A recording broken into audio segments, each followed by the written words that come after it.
大家好，这里是猪猪会说话。喜欢的朋友记得按赞订阅，开启小铃铛。故事开始咯。从前，在森林的深处，散发着一股神奇的光芒。那是一个充满魔法和奇遇的地方，住着一群可爱的小精灵，它们有着亮丽的翅膀和闪亮的眼睛，每个人都有自己独特的能力。在这个小精灵族群中，有一个特别的小精灵，他还是一个学徒，正在学习如何使用魔法。虽然他还没有掌握许多技巧，但他充满了好奇心和渴望学习的精神。这个小精灵不只是魔法学徒，他还是一位擅长音乐的天才。他会弹奏美妙的琴音，用歌声传递爱和善良的讯息。他的音乐能够让花朵开放，动物开心地跳舞，整个森林充满了和谐的氛围。然而，小精灵心中有个梦想，他希望能够用音乐疗愈更多的人们。他想到了远方的村庄，那里的人们需要他的帮助。于是，他决定踏上一段冒险之旅，去实现自己的梦想。小精灵穿越了山脉和河流，穿过森林和原野，一路上遇到了各种困难和挑战，但他从不放弃。他相信只要坚持下去，他的梦想就会实现。终于，小精灵到达了目的地。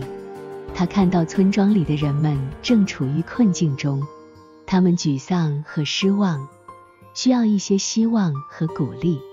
小精灵拿起他的音乐乐器，开始弹奏美妙的音符。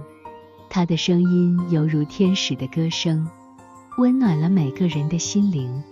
当音乐飘扬在村庄的每个角落时，奇迹发生了。村民们的脸上洋溢着笑容，他们的心情开始放松和舒缓。小精灵的音乐疗愈了他们的伤痛，带来了新的希望和力量。随着时间的推移，村庄变得充满了欢乐和和谐。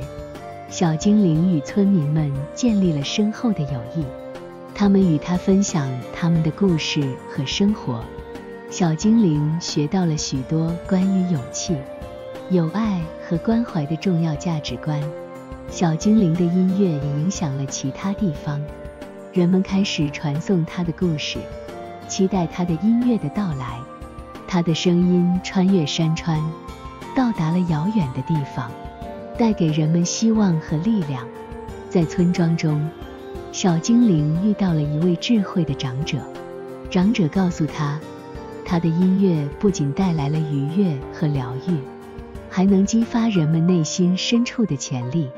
他鼓励小精灵继续追求梦想，将音乐的魔力传递给更多的人们。小精灵聆听了长者的话语，他明白了自己的使命。他决定回到他所属的森林，与其他的小精灵分享他的经验和故事。他要帮助更多的人们，带给他们爱和希望。回到家园的小精灵受到了热烈的欢迎，他与其他的小精灵一起组成乐队，用音乐传递着友爱和和谐的讯息。他们在森林中举行了音乐会，吸引了来自各地的动物和精灵们。小精灵在音乐的世界中找到了属于自己的位置。他的音乐改变了许多人的生活，带给他们勇气和希望。他明白，每个人都有自己的才能和使命，只要坚持不懈，用心去追求，一定能实现梦想。不要害怕追寻梦想，每个人都有自己独特的价值和能力，用爱和希望去影响世界。故事到此结束，祝您有一个美好的夜晚，晚安。